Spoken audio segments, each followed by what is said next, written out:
नमस्ते। हम आप सबको विवाह गीत सुनाएंगे।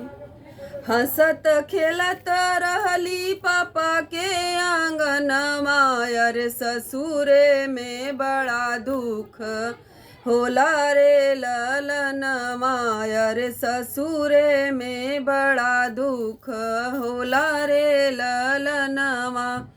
सास मोके मारई ननद गरिया मई सास मोके मारई ननद गरिया मैयर सैया बोलले बिरही बोल रे ललन मायर सैया बोलले बिरही बोल रे ललनवा।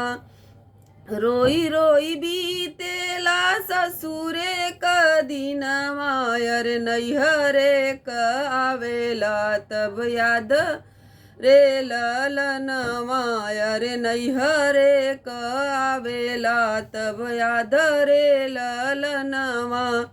हंसत खेलत रहली चाचा के आंगन मायर ससुरे में बड़ा दुख होला रे ललन मायर ससुरे में बड़ा दुख होला रे ललनवा।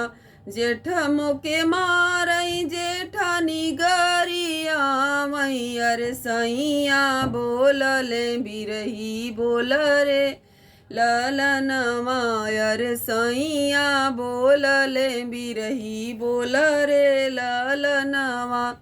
रोई रोई बीतेला ससुरे क दिन मायर नैहरे क आवेला तब याद रे ललन मायर नैहरे क आवेला तब याद रे ललनवा।